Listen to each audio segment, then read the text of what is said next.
একটা আপডেট দেওয়ার জন্য আসলে ভিডিওটা এখান থেকেই করা। কারণ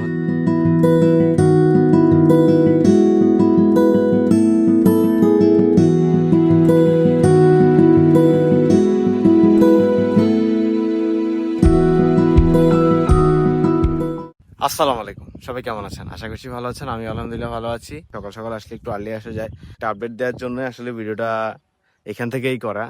কারণ হচ্ছে গতকালকে আমি হাট থেকে আরেকটা ছাগল কিনলাম, মানে খাসি।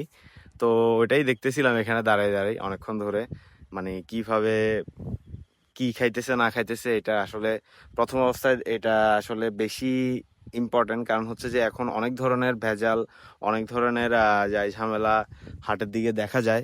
যারা সচরাচর হাটের দিকে যান আপনারা অবশ্যই বুঝবেন এটা।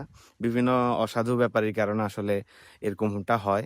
তো ওটা নিয়ে বেশি টেনশনে ছিলাম গতকালকে নেয়ার পর থেকে, যে মানে ঠিক মতো ঘাস খাবে কি না, ঠিক মতো খাবার দাবার খাবে নাকি। এই কারণ হচ্ছে এখন ম্যাক্সিমামই ছাগল বা গরু বা অন্যান্য যেসব পশু পাখি আছে, ম্যাক্সিমামে ওরা মানে অতিরিক্ত পরিমাণে খাওয়াই মোটা মানে ফুলায় ফেলে।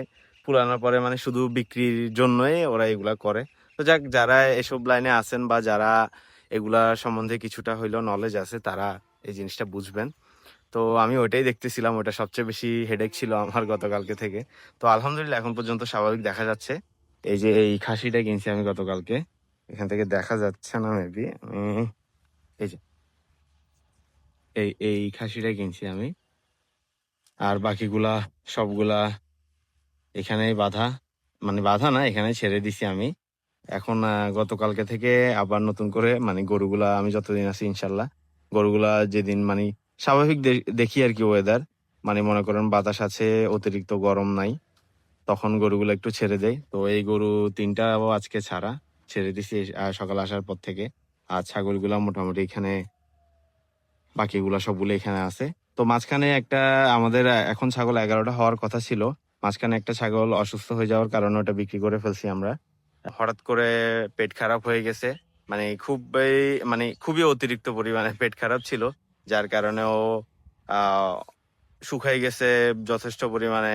এই জন্য পরবর্তীতে আর এটা রাখাটা আসলে ডাক্তারের সঙ্গে পরামর্শ করে বুঝলাম যে মানে এটা রাখাটা আর উচিত হবে না। কারণ হচ্ছে অনেক চেষ্টা করেও ওটা যখন বিক্রি করছি বা যখন অসুস্থ ছিল তখন প্রেগনেন্ট ছিল।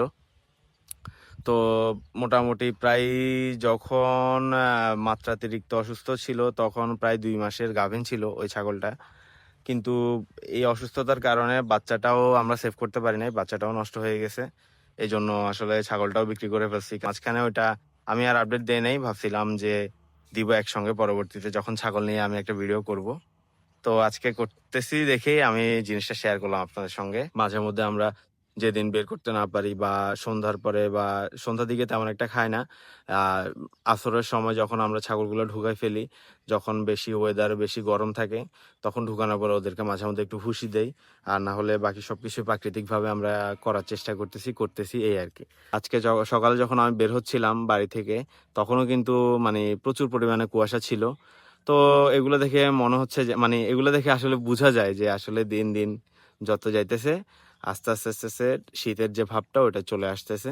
তো যাক, এইটার মধ্যেখানে আমাদের কিছু পূর্ব প্রস্তুতিরও দরকার আছে। শীতের আগে আমরা অবশ্যই মানে ভরা শীত বলেন বা যেটাই বলেন, আমরা আবার মানে পুকুরে আমরা জাল ফেলবো ইনশাল্লাহ। আমরা এখন 2 পুকুরে দিব, আমাদের এই নতুন ছোট পুকুর যেটা এইটা, আর ওই যে ওই পাশের পুরাতন আমাদের পাঙ্গাস পুকুর যেটা ছিল, মানে আমরা আগে প্রথম অবস্থায় আমরা ফার্স্টে খামারের শুরুতে পুকুরে শুধু পাঙ্গাস মাছ রাখতাম।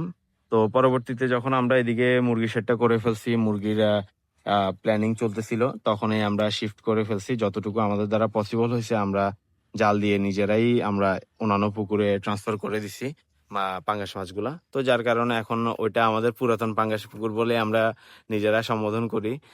আসলে ওইটা পাঙ্গাসের পুকুর না টোটালি, তাও আমরা পুরাতন পাঙ্গাস পুকুর বলি। আর ওগুলা শেডের সামনেরটা বলি শেডের সামনের পুকুর, ওইটা বলতে বোঝায়। এরপরে বালুর পুকুর বলতে এটা বোঝায়, কারণ এখান থেকে আমরা বালি তুলছিলাম অনেক পরিমাণে।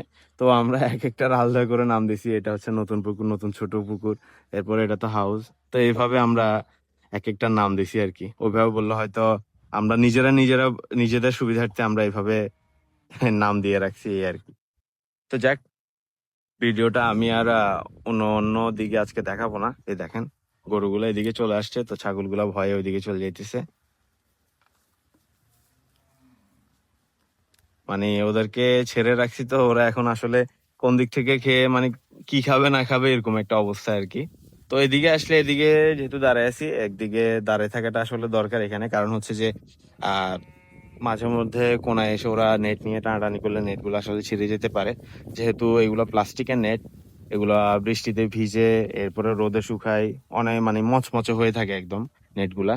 তো এদিকে দাঁড়ায় থাকি, এরপরে দেখার চেষ্টা করি। তো আমি অন্যান্য সাইডে আজকে আর দেখাবো না। তো যাক, ইনশাল্লাহ আপনার সঙ্গে পরবর্তী একটা ভিডিওতে দেখা হবে। আমি আজকের ভিডিওটা এখানে শুরু করে এখানে শেষ করে দিচ্ছি।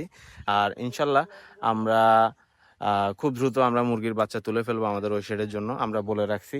ইনশাল্লাহ যখনই তুলি আপনাদেরকে দেখানোর চেষ্টা করবো, আপডেট দেওয়ার চেষ্টা করবো, ছোট করে হোক বড় করে হোক যেভাবে হোক আমি ভিডিও করে ইনশাল্লাহ আপনাদেরকে দেখাবো। ততক্ষণ পর্যন্ত সবাই ভালো থাকবেন, সুস্থ থাকবেন, আমাদের জন্য দোয়া করবেন, আমার খামারের জন্য দোয়া করবেন।